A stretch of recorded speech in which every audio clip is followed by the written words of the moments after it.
Hey everybody, Joseph Rothschild here, aka and we are back with another Twitter thread. Today we're talking about ban lists. So we've already had a little bit of a conversation about cards that were banned for the sins of other more powerful cards that Konami didn't want to hit for some reason. But today I want to talk about cards that were banned for seemingly no reason whatsoever. Cards whose inclusion on the list had you scratching your head and going, why? Let's talk today about some of Konami's most ludicrous ban list decisions. And we're going to begin with this one, Shooting Riser Dragon. Shooting Riser Dragon did see a decent amount of play during a couple of very particular formats. It had a lot of really good synergy with Hauka Fibrax and could send Snow to the graveyard. But for some reason, Konami decided that this card would be better on the limited list than anywhere else. To my understanding, there wasn't a reason to put it at 1.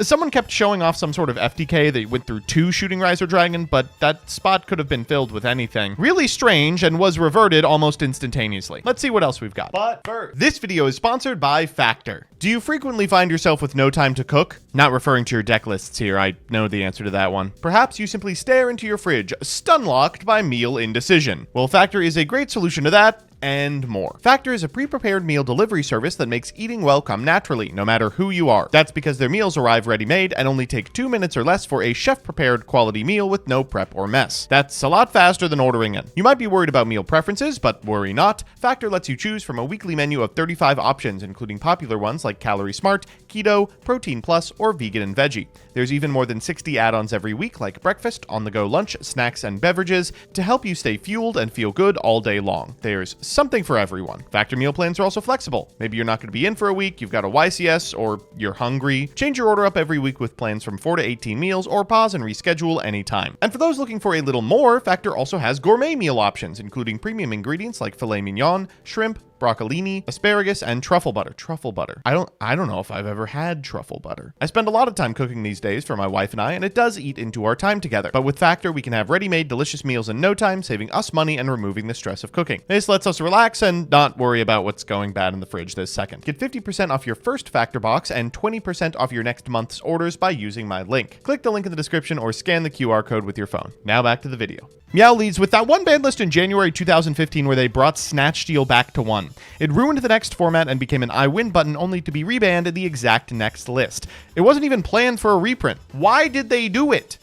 To this day, I think someone must have lost a bet. For what it's worth, Snatch Steal is legal now and does absolutely nothing, but they were just about a half decade off with this one. Great answer, Fox. What the hell were they doing? I get that Unchained was like a really good, powerful deck, but now it is nowhere. I mean, it's in Yubel. It's a one-of. The reason it's powerful is you can search it off of fucking Yama. In fact, I don't really understand any of the Agov hits. Why did they limit Rescue Ace Airlifter? What is the third Pearly Sleepy Memory doing? I'm sure others have already posted it, but it's true. Why is this card banned? Mathmech wasn't prevalent when it got banned. The limit did hurt the deck enough to make it more fair. Why is it on the list? It's currently unlimited in Master Duel and doing hot nothing. The deck isn't even tiered. A ban that would have made sense like 4 formats prior. Sophie says there's a very good reason to consider limiting this card. I cannot, however, think of a reason to semi it. I don't know what they're doing in the OCG, but apparently it involves 3 copies of SP Little Knight exactly. Book of Taiyu was limited in 2005. What? Huh? Am I getting gaslit here? I can't imagine why they did this, and apparently neither could they, because they unlimited it the exact next format and then never touched it again. Runic Fountain Tattoo, a perfect example. It does nothing to the deck. It feels like an actual slap on the wrist, like, hey, don't do well or we will hurt you. I love that you can compare this with the Master Duel hits to Runic, in which they have semied every good Runic spell and limited one of the really good ones. In TCG, it's like, oh, please don't play Free Fountain. I do like the hits where Konami's like, no, you are playing the correct ratio. We're fixing this now. This was such a strange one. You know, this one was weird because they moved Pot of Desires 2 and then moved it back to 3 almost immediately. But I really appreciated when it was at less than 3. I was like, oh, thank God. For a deck that saw barely any meta relevance, for a mechanic so slow that a card this good had to be made just to get people to look at spell counters, Servant's hit was so left field. I mean, I guess they must have hit it because of Electromite, right? Well, guess what was banned the exact same list? You know why they limited this card? I'm just going to reveal it to you now. I know. My dad works at Konami. My uncle is Konami. The reason this card was limited is because there is a precog at Konami headquarters. They have a Minority Report style setup where they've got 3 people in a salt bath all day, and projected on a screen in front of them were 40,000 Actman style videos about how Yu-Gi-Oh used to be good until cards like this came out. While there was probably a case for Dryas to be hit, why did they hit Healer? With only one Dryas, you are never going to make this in the first place. Felt like Konami's banlist guy sat down and said, well, we're getting rid of one, so... Gotta bring up my favorite quirky ban. Pestilence was banned in the OCG for a single format in early 2021. Not because it was broken, but as a symbolic gesture by Konami against the pandemic. This is the Konami version of that picture of all of the representatives kneeling during the Black Lives Matter protests. It's like, yeah, guys, I appreciate the support, but Yatagarasu being on the list made sense at the time because it could infinitely hit and prevent your opponent from drawing via the lock. But why was this on the ban list too for as long as Yata was? Time Seal is one of those cards that like almost immediately was understood to be a bad card as well. Mask of Darkness? They limited Mask of Darkness? What the hell were people doing with Mask of Darkness that required a limit? Loop Time Seal. I guess. Semied until 2010? Come on. Wait, is this at 2 in Edison? Edison is the first format. It's at 3. That's so funny. Wait, what? Huh? What? Huh? They limited Brotherhood of the Fire Fist Spirit? This was during Ruler format. They said, you can only play one Brotherhood of the Fire Fist Spirit. We don't want people fucking with this card. This card wasn't even good in Fire Fist.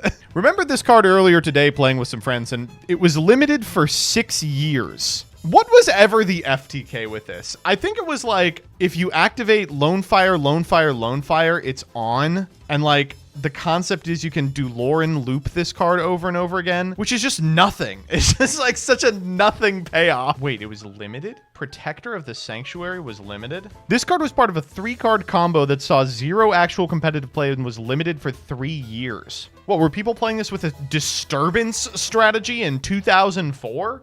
I'll be honest, I don't know why Reflect Bounder was ever hit. I don't recall a single person ever summoning this card.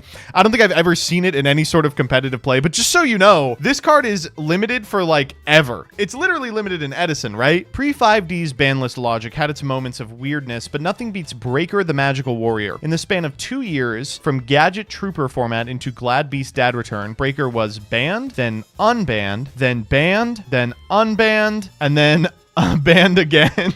Semi-limiting the gadgets. They were a meta contender, but you had to hard draw exactly 1 over the course of the game, so running 2 each was better.